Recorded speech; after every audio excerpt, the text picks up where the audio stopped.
नमस्ते। अ, मैं जब कोविड चल रहा था ना तो मैं नाइन्थ क्लास में थी। तो तब मैंने अपने टीचर्स के लिए कुछ लिखा था ये अपनी डायरी में, टीचर्स डे पे, जो मैं उनको सुनाना चाहती थी। मैं नवोदय में थी तब। उस टाइम कोविड चल रहा था तो मुझे जो भी फील हुआ मैंने वो लिखा। चलो उसको पढ़ते हैं। उससे पहले एक चीज़, मेरे लिए ना टीचर बहुत इम्पोर्टेंट है। और पहले तो और भी ज़्यादा इम्पोर्टेंट थे, मतलब वो जो भी बोलते थे उनका कहना मेरे लिए एक पत्थर की लकीर थी। मैं उनकी बहुत ज़्यादा रिस्पेक्ट करती थी हमेशा, टीचर्स की। और टीचर से हमेशा मैं बहुत ज़्यादा कनेक्ट हुई हूँ, हमेशा मुझे एक बॉन्ड फील होता है टीचर्स के साथ। सो चलो इसको पढ़ते हैं। मैंने लिखा है, ये सिर्फ मेरी ही नहीं, हर एक विद्यार्थी की तरफ से है। शिक्षक वो नाम है जो शुरुआत में किसी डरावने सपने से कम नहीं था। स्कूल में जाते ही वो टीचर्स को देखकर अंदर से एक डर पैदा हो जाता था कि कहीं मुझे ना खड़ा कर दे।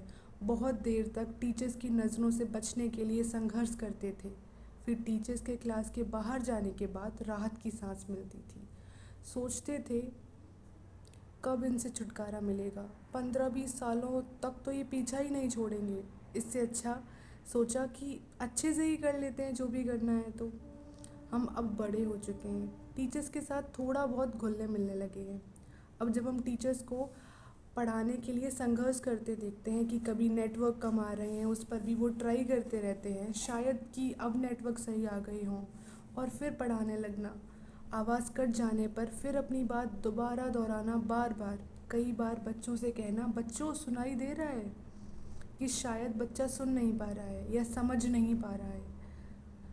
बच्चे तो हर बात पर यस सर, सुनाई दे या ना they simple answer yes sir, यही करते रहते हैं। इसलिए बार बार पूछना, क्या बच्चों को टीचर्स का ये संघर्ष किसके लिए, हम बच्चे ये जो टीचर्स ये संघर्ष कर रहे हैं किसके लिए कर रहे हैं, हमारे लिए कर रहे हैं, हमारे भविष्य के लिए कर रहे हैं, कि कहीं हमारा बच्चा किसी से पीछे ना रह जाए, इसलिए वो रुके नहीं।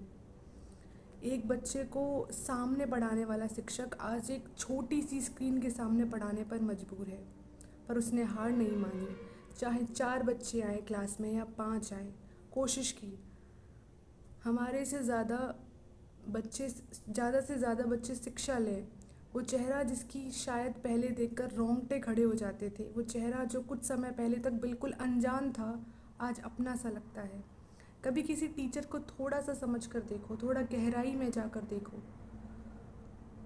तुम्हारी आंखों में वो विचार जो तुम उस समय सोचोगे, जब तुम अपने टीचर्स के बारे में सोचोगे कि उन्होंने तुम्हारे लिए बहुत कुछ किया है, तो वो विचार जो तुम्हारे दिमाग में आएंगे ना, वो तुम्हारी आंखों में आंसू ला देंगे। शिक्षक वो है जो खुद टूटी हुई कुर्सी पर बैठकर तुम्हें देश को चलाने वाली कुर्सी पर बैठने के लायक बना देता है। So on this teachers day, एक इस शिक्षक दिवस पर सभी टीचर्स को, हम सभी स्टूडेंट्स, हम सभी विद्यार्थियों और सबकी तरफ से अ big thank you and happy teachers day, एक बड़ा सा धन्यवाद हम सब उनको देते हैं। सो मैंने ये लिखा था 11 मार्च 2024 में। एंड इसमें थोड़ा सा मैं अटकी इसलिए क्योंकि इसको मैंने ना लिखा था, फिर बीच में मैंने थोड़ा ये किया, ऊपर लिखा नीचे लिखा, तो वो एकदम लाइन से नहीं लिखा हुआ था, और थोड़ा सा हेजिटेशन भी हो रही थी बोलते हुए, मतलब होती है, ठीक है, but I want express it.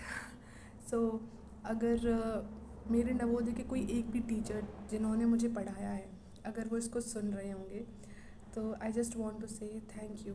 Not only Navodaya के टीचर्स बट सारे टीचर्स जिन्होंने मुझे पढ़ाया भी नहीं है, कोई भी, इस दुनिया के सारे teachers, a big thank you from all the students out there.